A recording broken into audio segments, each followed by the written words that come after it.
reading, watching it go by.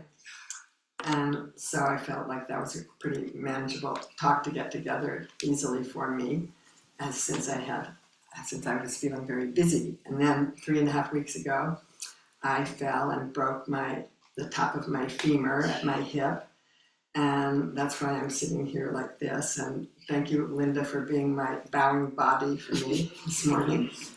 And I just realized that the landscape of my life changed sort of radically when that happened. And I couldn't really talk about time or anything else without somehow bringing that in. So I'll start with some reflections about time, and then I'll come to my femur story at the end. So time is about as Buddhist a subject as you can get.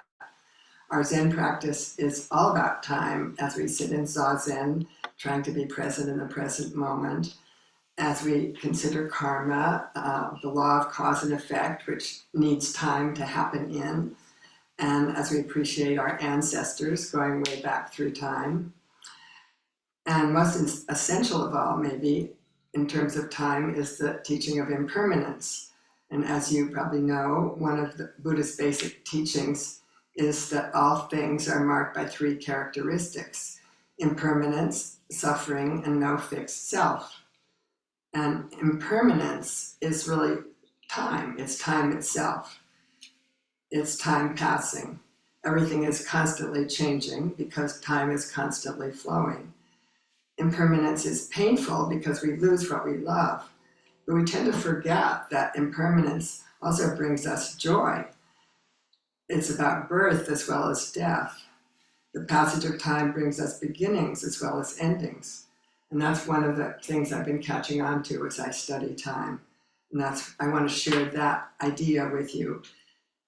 And the less able, we know this, but the less able we are to accept impermanence, the more we suffer.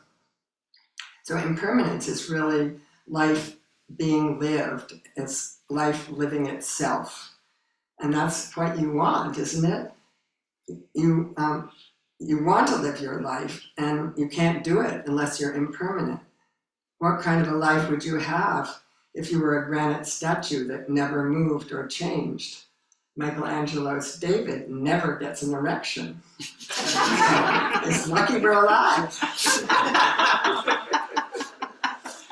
This very moment is impermanence, and this time we breathe with every breath is what makes it possible for us to love each other.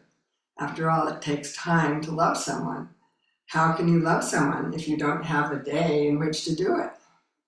And the greatest gift you can give someone is the gift of your time. Time is love. Time is not a thing. We say, I don't have enough time, and we speak of spending time and saving time, but time is not something you possess. You might think you can save time by saving up your sick days at work or by getting a faster computer, for example, but you're not saving time. You're just doing something different in the time that's given to you. You still have the same amount of time. Time isn't like gravity or sunshine. It's not something you can put in the bank and use later. And you could say that time is the most important thing there is because it includes everything. It's sort of like God, if you believe in God. Can you think of anything that's not inside of time? As our beloved Zen Master Dogen said about 800 years ago in his essay called Uji, translated as Being Time, each moment is the entire world. Reflect now whether any being or any world is left out of the present moment. Excuse me.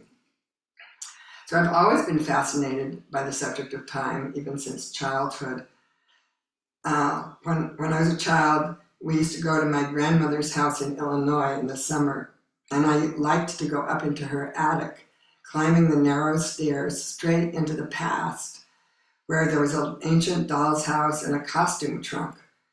I liked to sit at a little desk in a dormer window and looked through the boxes of postcards on a shelf there.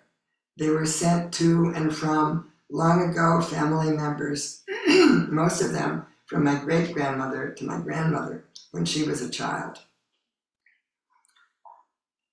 They were mailed decades before I was born with 1-cent stamps on them, and they enchanted me. On one side, a photo of a large passenger ship in the harbor at Brussels, and on the other side, the handwritten message, "The sea is so smooth that nobody has been sick, and the stars are very bright. Does it not seem queer that I am looking at the same stars you are seeing?"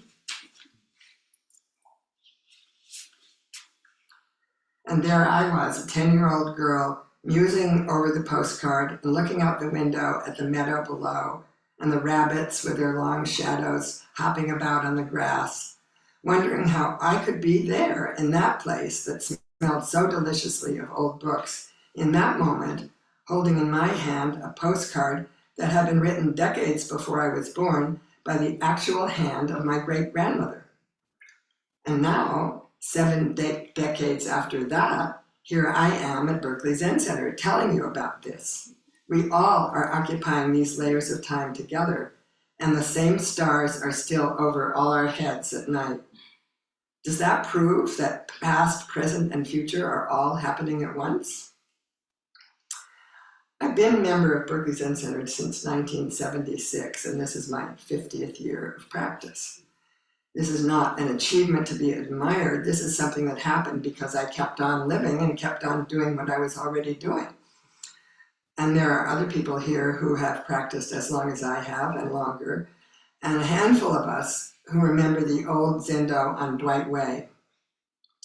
So the history of Berkeley Zen Center is also my history now, woven deeply into my life and into the time of my life. I've been on the board, I've served on the practice committee, edited the newsletter, been Saturday breakfast cook, Kokyo, Doan, Jikido, and Chiden. And back in the day when we had Monday night dinners at Dwight Way, I used to cook the dinner. When my son Sandy, now in his 50s, was about 6, he took recorder lessons from Mel on Dwight Way.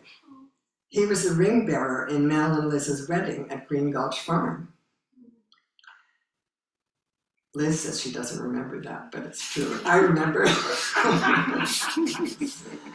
Sandy remembers. The passage of time has entangled my life with Berkeley Zen Center. Berkeley Zen Center is like a sturdy tree, and I'm like one of those vines that twines itself around the tree, becoming more and more interwoven. As time has gone on, the past has come along with me into the present, in layers of memories. I might sit on a particular cushion and suddenly remember a sesshin when I sat in that very spot many years ago. I've been practicing with my friend Norman Fisher at Everyday Zen for the last 25 years, so I'm not around as much as I used to be or as much as I would like to be. But Berkeley Zen Center is my home temple, and I love it dearly, and Sojin was my first teacher. Because of impermanence, the old ones from here are moving on, and because of impermanence, new Dharma friends have come, bringing new energy and keeping our precious Sangha alive.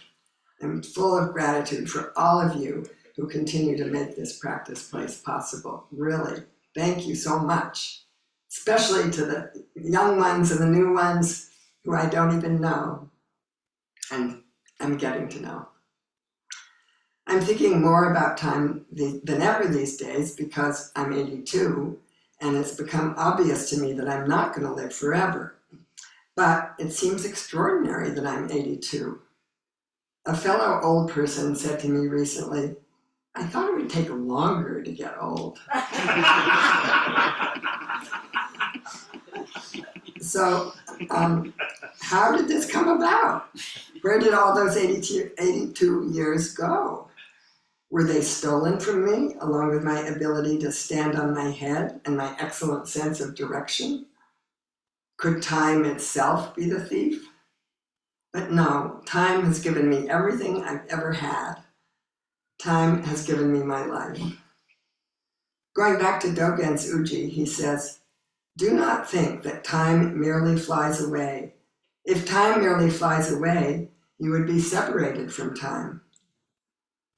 And he tells us the self is time. So I'm actually made out of time.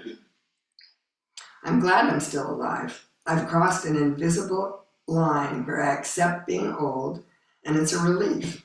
I accept the impermanence of youth. That's pretty obvious to me. I even accept the impermanence of being 82, because before you can say, Jack Robinson, I'll be 83, unless I'm dead. This is really a distressing time, speaking of time, for our planet. And you can offer your love to our planet and our fellow beings by offering your time, because time is love. You can give in whatever way feels right to you by resisting, demonstrating, writing letters, working on elections, supporting immigrants, connecting to others with kindness, sitting quietly by yourself, or shouting from the housetop with passion. If the candidate you worked for loses, you can remind yourself that you have given your good intentions and your time. Remember the law of karma. Beneficial actions produce beneficial results, even if you can't see them. Your actions will bear fruit in time. Everything you do matters. We vow to save all sentient beings. What a great and timeless vow. You can try in every moment to save all sentient beings. And if it turns out they aren't all saved yet in one day, you can try again the next day. What a great vow. It's a gift to have an intention that we won't fulfill, that we won't finish, because it's always there for us, ready to be renewed, ready to guide our life. So now I come to my femur, my hip.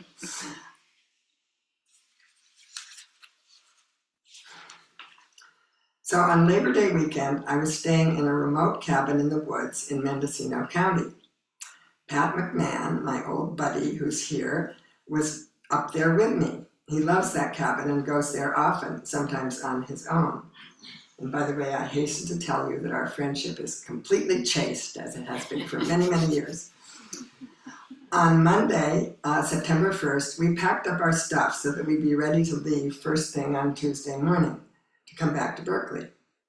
At about 9 p.m., I was going to the wood closet off the main room to get a jacket that was hanging there.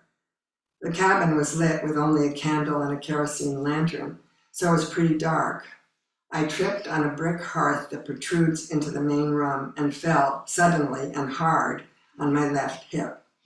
I felt a crunch. A pain like a lightning bolt shot through me. And so it came again in waves. Pat kindly suggested he could help me up onto the couch where I'd be more comfortable. But moving was not a possibility. Only if I stayed completely still with my head in the wood closet where I fell and my body sticking out the door into the main room was the pain almost bearable. The slightest movement, like shifting my cheek off a piece of kindling, felt like a bomb exploding in the middle of my torso. I couldn't stop myself from crying out. The pain left no possibility of being anywhere else but the present moment. Pat sat next to me on the floor and held my hand. He was steady, calm, and reassuring. His hand was like a lifeline. I thought of that pain scale the doctors always ask you about. On a scale from 0 to 10, what is your pain? I always hate that question, and I want to say, it's not a number, it just hurts. But on the cabin floor, I thought, oh, now I know what a 10 is. I don't want to be telling you a sob story about poor me. I want to speak to you like a scientific observer reading my field notes about an experience I had with pain, because I think it might be of interest and people don't really talk about the specifics of it that much. It was a unique experience for me, and yet it was a basic experience, a basic human experience. I want to speak about how it connected with my understanding of time and how it connected with my practice.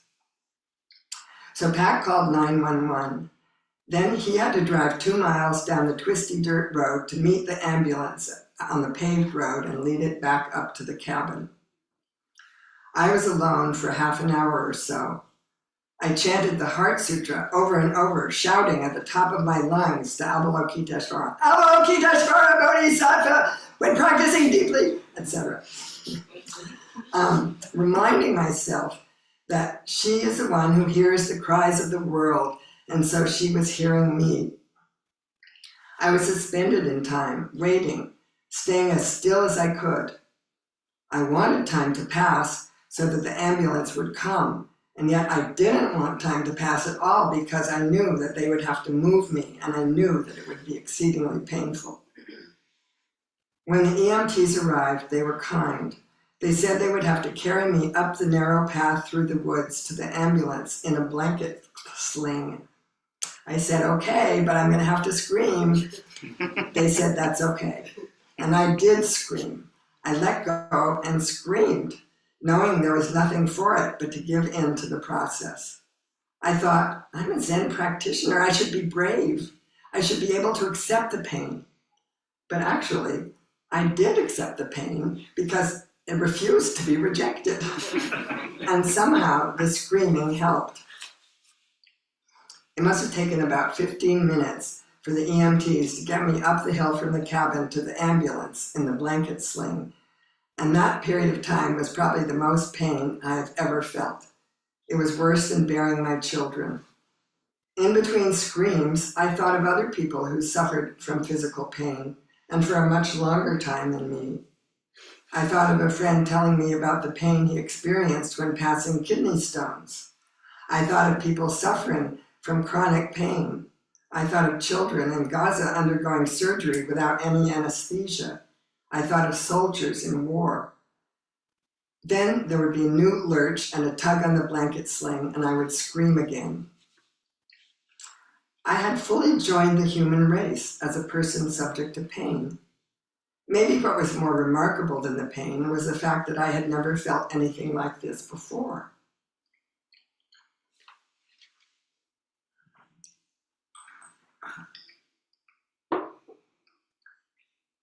It seems like a long time ago now.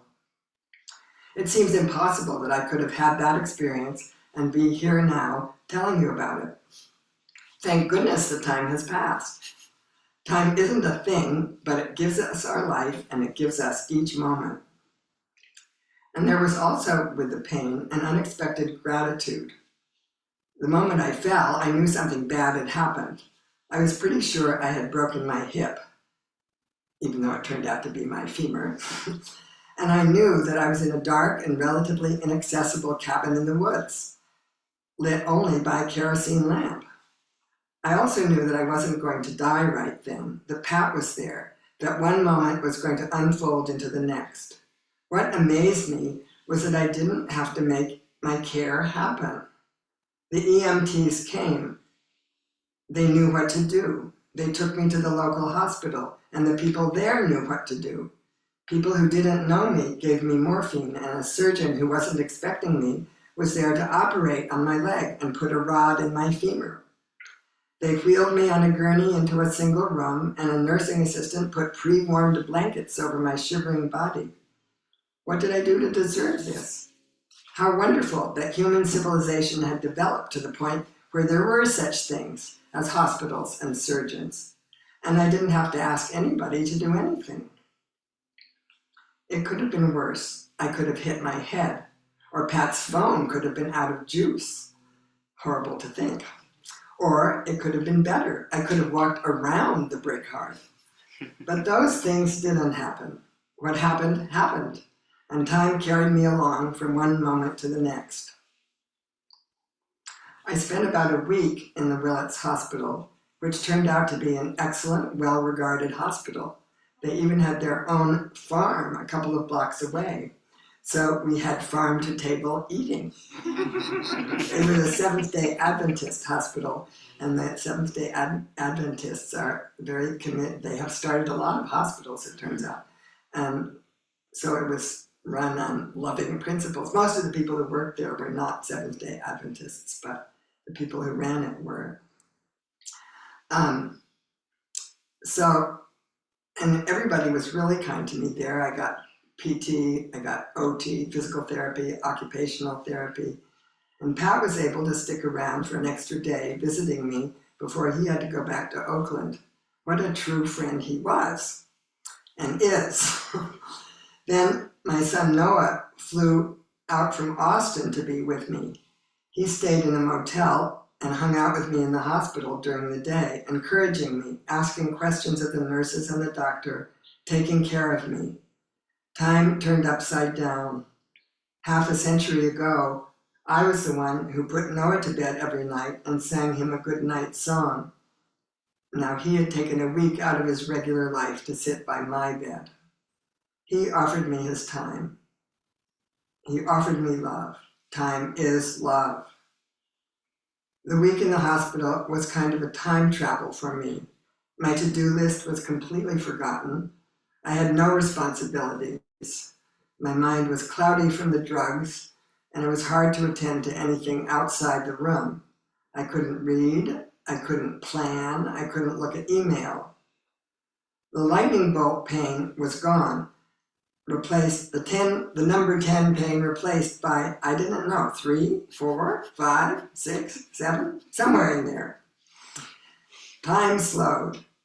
I slowed. It took a long, long time to get from my hospital bed to the toilet a few steps away, using the walker with the help of a nursing assistant.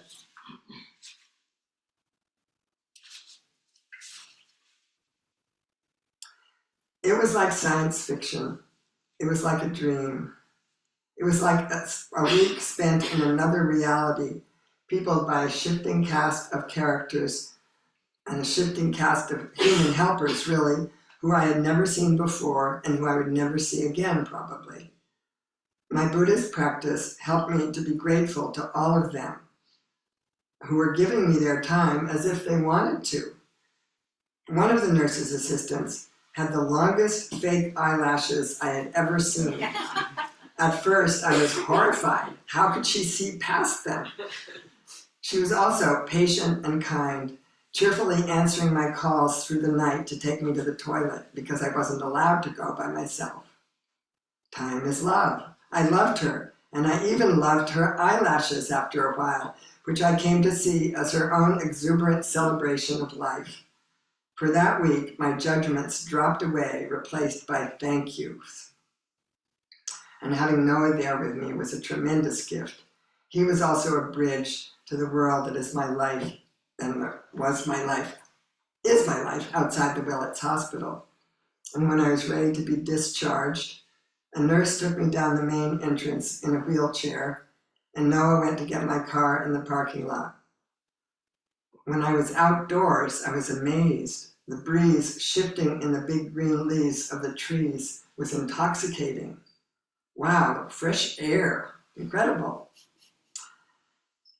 And I came home, and now I'm getting better, and the pain has very much diminished and is very manageable. And now here I am in this really beautiful room with all of you. So how did this happen? I'll end by repeating Dogen's words. Each moment is the entire world. Reflect now whether any being or any moment or any world is left out of the present moment. In fact, I want to do this as a call and response. I'm going to say a phrase of that, and you can all say it back to me. Each moment is the entire world. Each moment is the entire world.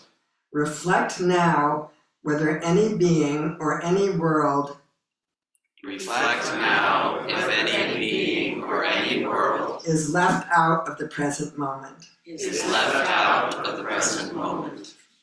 Thank you for that. And thank you for letting me come. And we have some time. We have plenty of time for some comments or questions or discussion.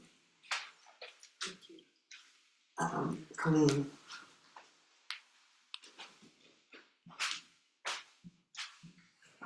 Thanks so much for your talk and sharing your femur story and your thoughts on time.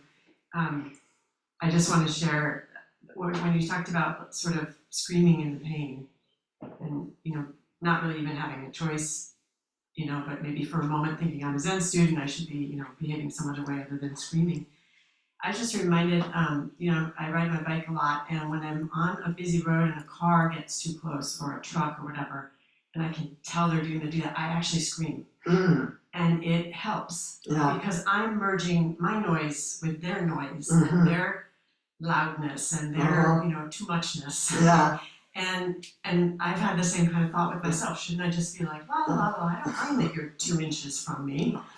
But no, and I'm not screaming for it like to alert them. It's for me. Yeah. So I hadn't thought about that, but when you told your story, it reminded me of that practice that I had. Well, it makes me think that, we've evolved to be able to scream. There must be a good reason that we can scream. Yeah, well, I think it's soothing. And when you were alone there in the cabin, you were doing what you needed to do to soothe yourself. So, Thank you. Thank you, Patrick, for taking care.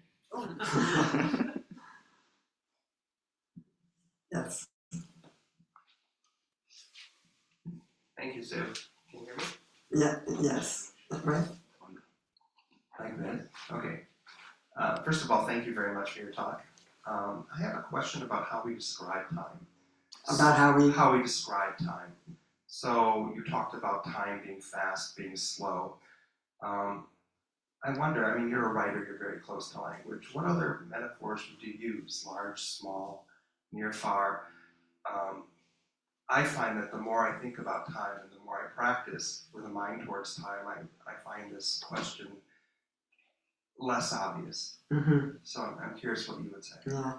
Well, that's a good question, and time is certainly subtle and mysterious, and we really can only describe it with metaphors in a way, because we can't really get our hands on it and show it to each other. But I didn't say this, but I think in this talk, but I think of there being two kinds of time. There's sort of horizontal linear time that we mark out on the calendar, days, weeks, months, etc.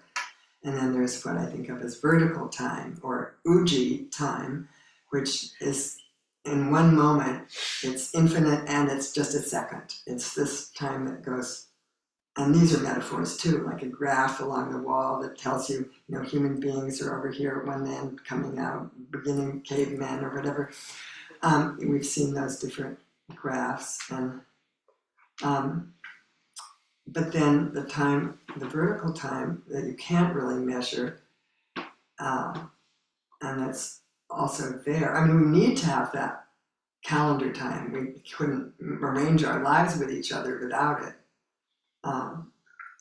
But so in terms of metaphors, we talk about flow and rivers, and I don't know, you can probably think of lots of other ones, but it's, I don't know, well, like I said, it's like gravity or sunshine.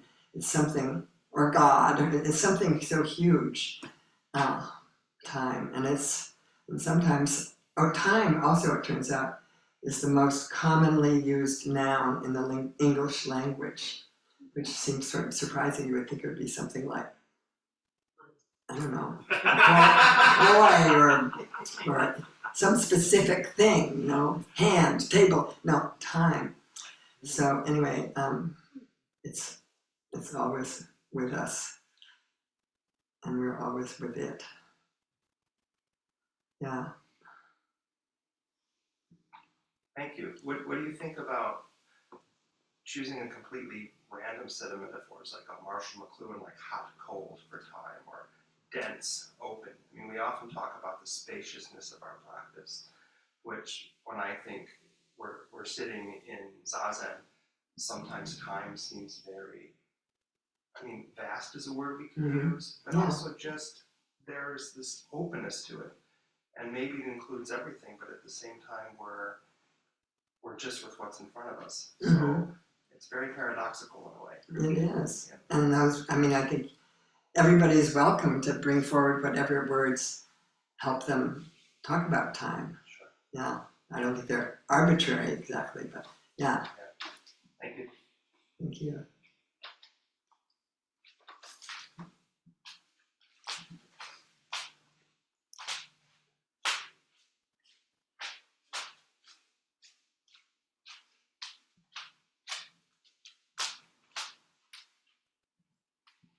Thank you for your talk. My name is Jeff. 7 years and 5 days ago, I adopted 2 cat litter mates, and I put one to sleep this past week. Oh, I'm sorry. And something that was abundantly clear over the last 2-ish years of their life was how differently they were experiencing time. Interesting. One of the cat that passed was pretty sick, and he had been sick for a while. And just watching the 2 of them go from equal playmates and totally staying with each other as they were running around to really starting to slow down. And then in the last week, when he was just lying there unable to eat, it was just really incredible to see how the surviving cat, responded and just kind of like gave him his space. It was still like, and she kind of calmed down. And then even this past week, watching her kind of reconnect with her vigor as she no longer has to accompany this seemingly old man. She's like, oh, right, I'm actually only 7. I still am going to run around a lot. And so I've just been thinking about time being relative in that sense. Yeah, that's great, and it is so relative. Thank you for reminding us about that. And as an old person, time slows down. You have to slow down. Or at least I have to slow down. I cannot do things as fast as I used to be able to do them.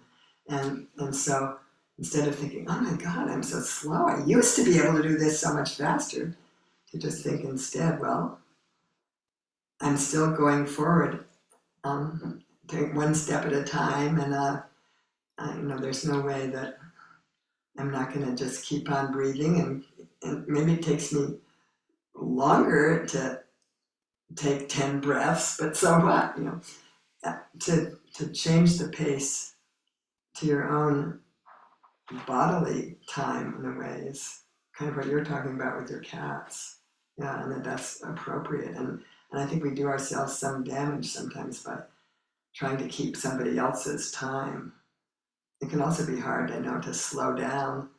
It's hard to make yourself speed up when you need to go slow, and it's also hard to make yourself slow down when you need to be slow and you're being too fast,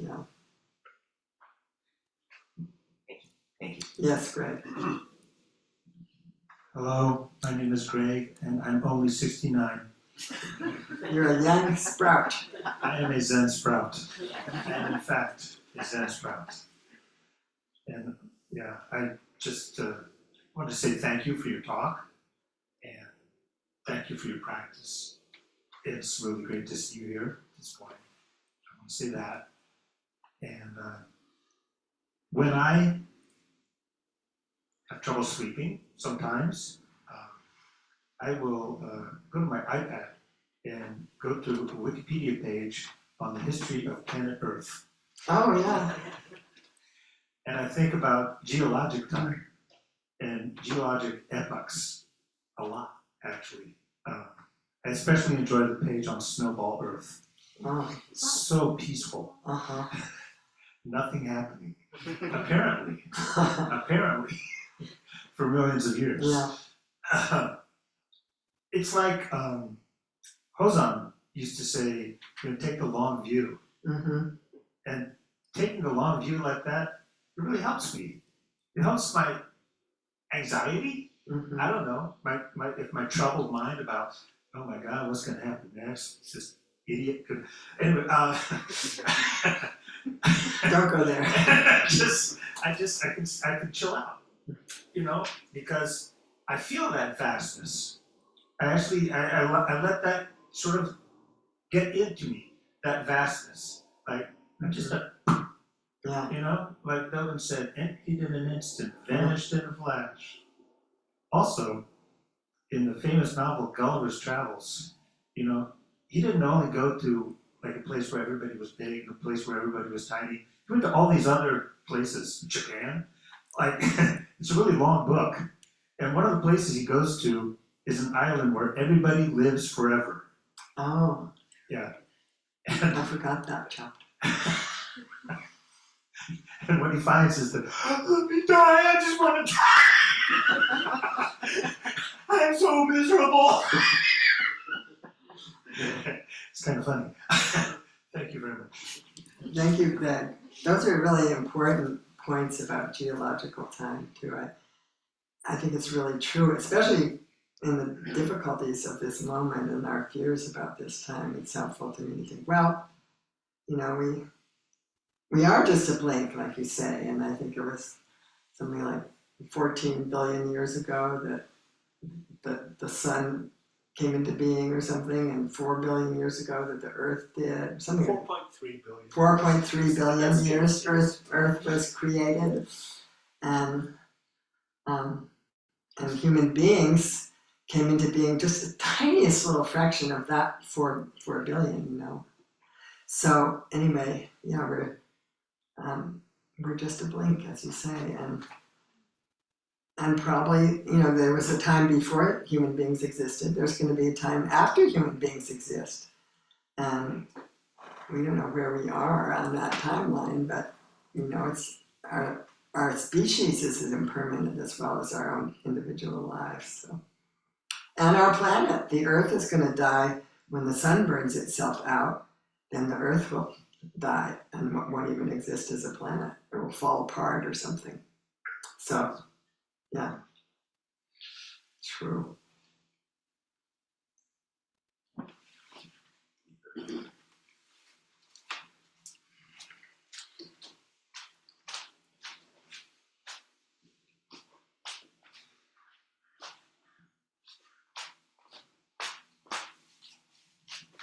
Hi, Sue. Hi, Jerry. So nice to see you, and so nice to see you recovering. Thank you. Can be really scary. When I get into this space, I think of Dogen's term "total dynamic working of the universe." About 10 years ago, there was a movie called The Tree of Life, and people would go to that place. And they'd sit there and they would be totally open. Their minds would be expanded, and they became part of the total dynamic working of that moment. You know, the oceans and the trees and the birth and the death and the whole thing, and they would get in touch with that. And that really affected me a lot, because it felt like, oh, I can sit on my cushion, or I can, you know, take a walk in the forest, and I can feel that vastness and that activity and that in real time being part of everything. That and it feels like it has no barriers. That total dynamic working is just that total dynamic working in every moment. So that's what, and I tap into that. And I'm not going to say my age because my mother would really not like that. She said, a lady never tells her age. Tell. You should tell.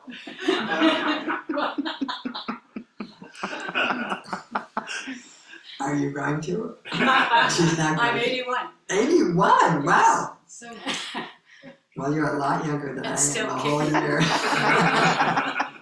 yeah, right. You're old. Well, Jerry, I want to, I'm curious with your practice, that seeing that movie and then practicing all these years, do you feel as though that sense of being part of total dynamic working is more accessible to you? You can tap into that more easily as you go on? Well, you know, like everything else, it's impermanent. So, like everything else, it's impermanent. You know, I have to remind myself. And when I feel myself going into a sadness or a grieving, which we do a lot of in our years, we're losing people all around us. They're getting sick and they're dying at a seems like a very much more frequent rate. Yeah, that's and what so happens you're when constantly having to look at the grief, Mm-hmm. the fear, the grief, Mm-hmm. and I have to remind myself. And I actually, as I say, I've got kind of my skillful means is, I have certain ways of touching into that Yeah. and reminding myself, oh, you're falling into a hole of suffering that is really not necessary. It's still the same world. Yeah. It isn't going away. Yeah.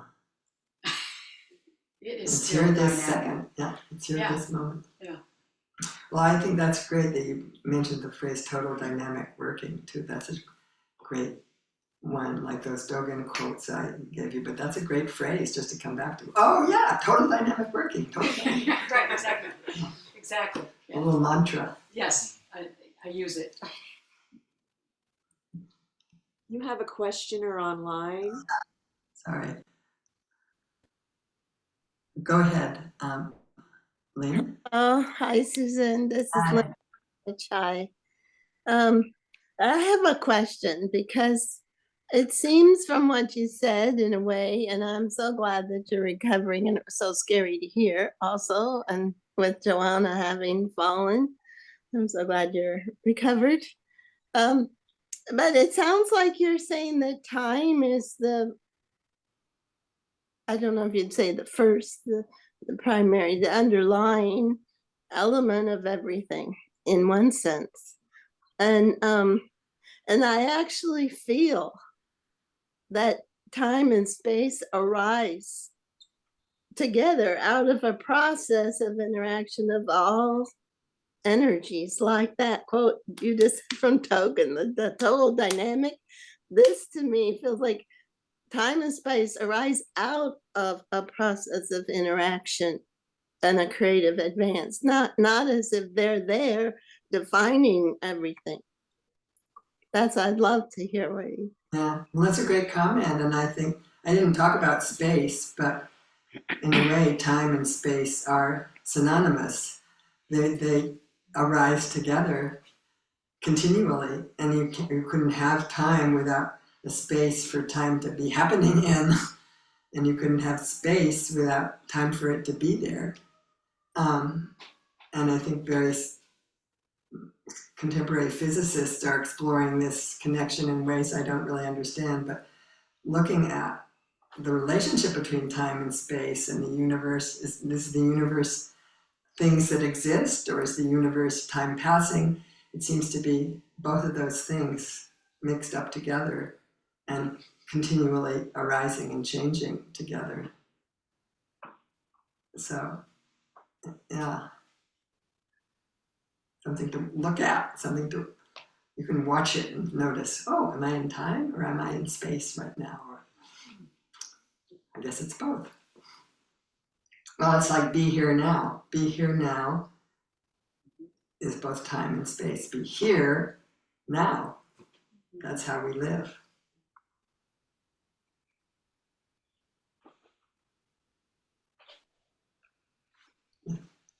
Thank you. Thank you. Thank you, Lynn.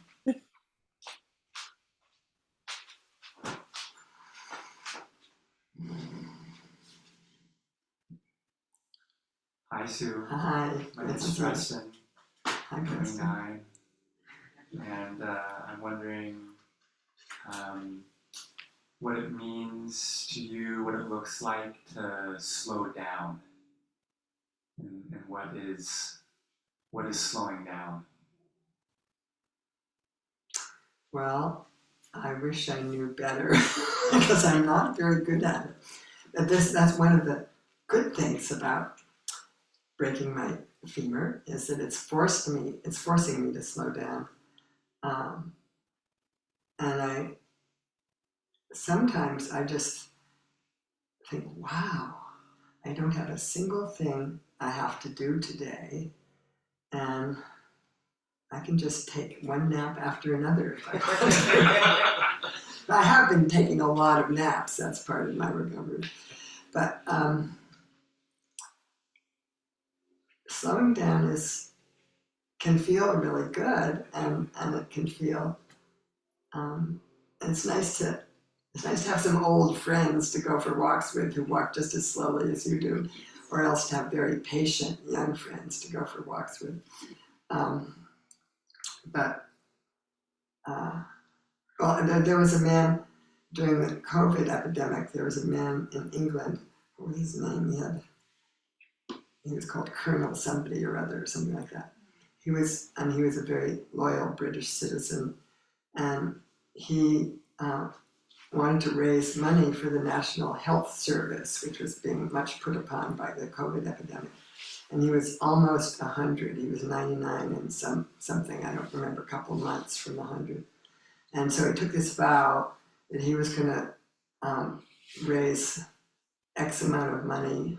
I can't remember what the amount was before he turned 100, and he was going to raise it by walking in his garden, and that he was going to walk, 100 times in his garden. He was going to take 100 walks and back and forth in his garden every day. So he did that, and he did raise.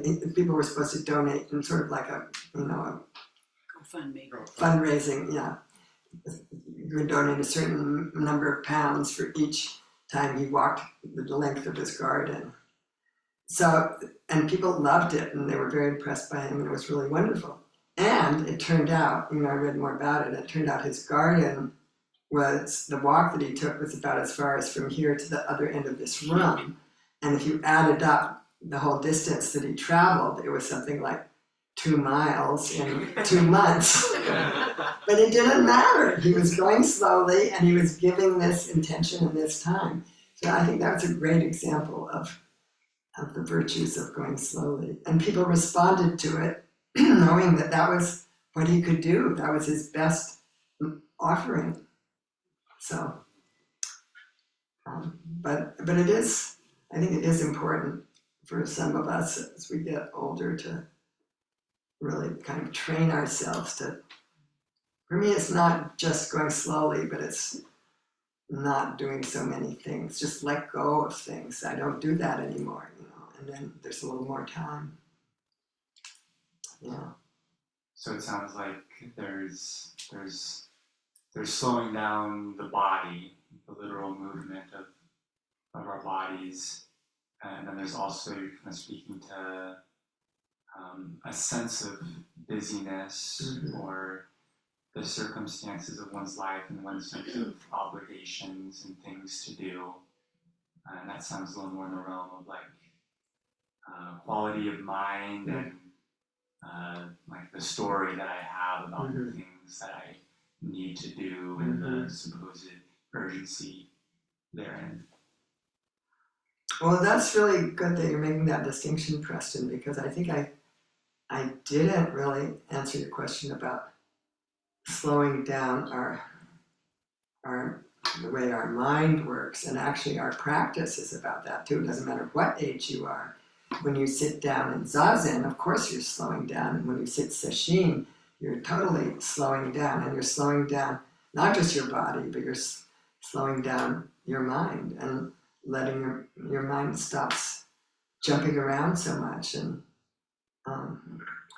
that's a great favor to yourself and your body and your mind, which are of course the same thing at some level, but to just slow down and find the right rhythm. What is the right rhythm here in this moment? The appropriate rhythm. Thank you. Thank you.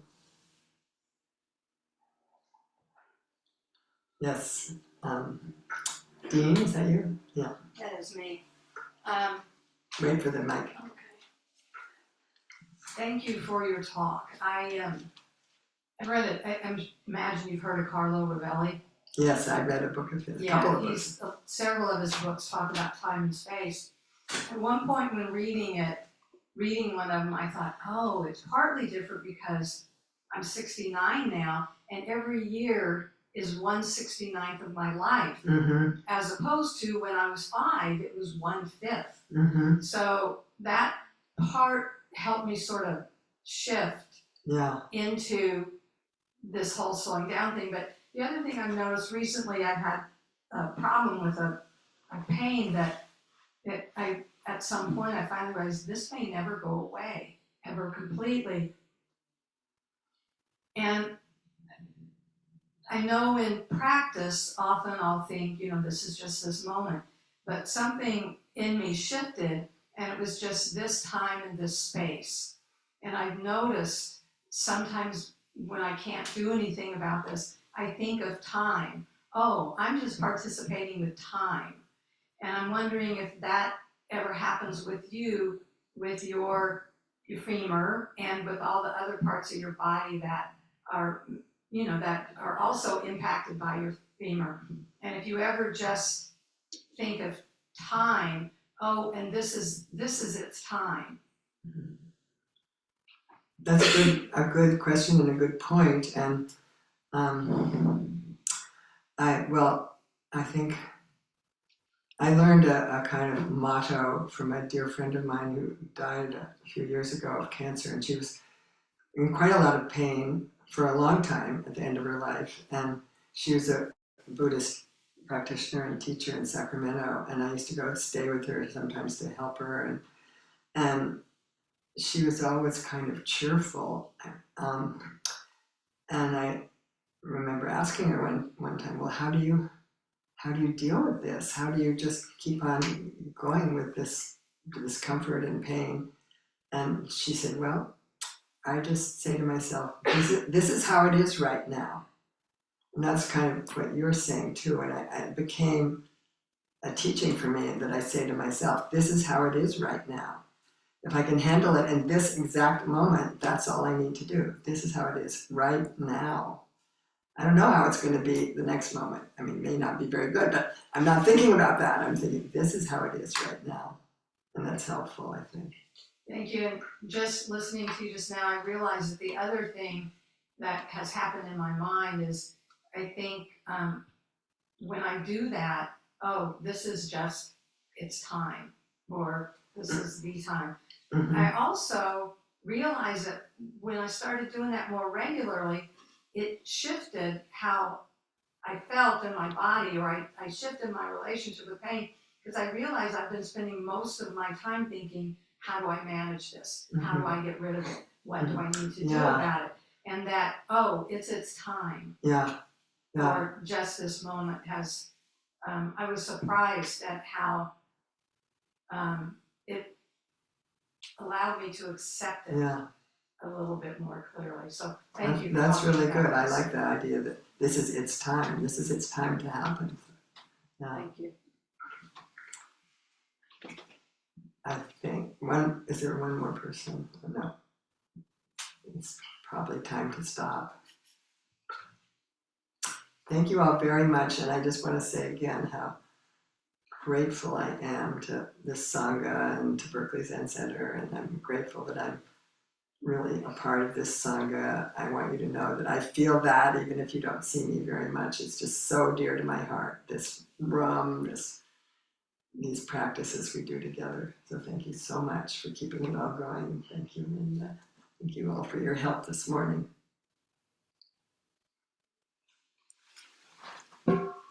Beings are numberless. I vow to awaken with them. Delusions are inexhaustible. I vow to end them. Dharma gates are boundless. I vow to enter them. Buddha's way is unsurpassable. I vow to become it. Beings are numberless. I vow to awaken with them. Delusions are inexhaustible. I vow to end them. Dharma gates are boundless. I vow to enter them. Buddha's way is unsurpassable. I vow to become it. Beings are numberless. I vow to awaken with them. Delusions are inexhaustible. I vow to end them. Dharma gates are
morning, everyone. Good morning. Welcome to Berkeley Zen Center. Thank you, Sue, for your talk this morning. Thanks. Welcome to everybody online. My name is Shel Ray. I'm today's Saturday Director, and here are some announcements. On Monday, Joel Feigen will give a Way-Seeking Mind Talk in the online Zendo at 8 a.m. Next Saturday's Dharma Talk will be given by Greg Fain Roshi. Next Saturday afternoon at 3 p.m., there'll be a Jukai, or lay ordination ceremony. This is a joyful public ceremony where some members in the Sangha will receive the precepts. In order to allow room for the ordinary guests, we invite most Sangha members to attend in the online Zendo.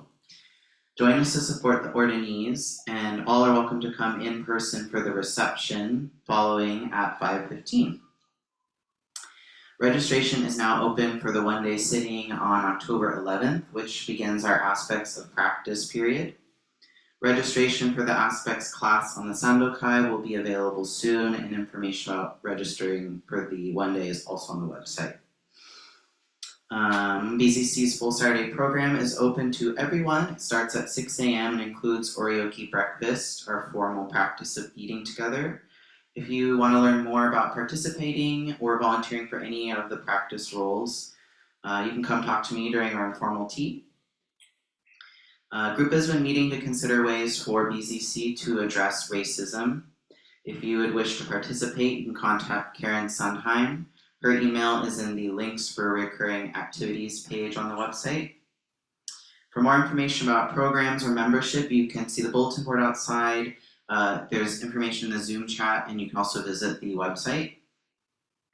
To make a donation to support our temple, you can use the donation box in the courtyard, or you can visit the website and click on the generosity tab.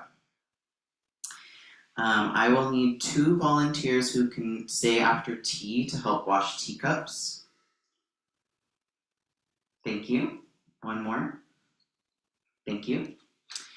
I will also need 3 volunteers, able-bodied people who will be able to help set up the Zendo once people exit for the Jukai rehearsal. It will involve moving this wooden divider, so kind of heavy labor. 1, 2, one more. Thanks, Jeff. Sorry, those people should see me right after. Okay, great, and you can see Jim right here once people exit the Zendo. All right, well, thanks so much, everyone. Please maintain silence as we exit until you're off the porch. Then please feel free to socialize at our tea and cookies in the courtyard. And those online can unmute and share greetings. Thank you, Sue. Hi, everybody. Have a good week. Thank you so much, Sue. Great talk. Yes. Much needed for me. Yeah. Thank you so much. Thank you. Thank you, Sue. Terrific storytelling. Thank you.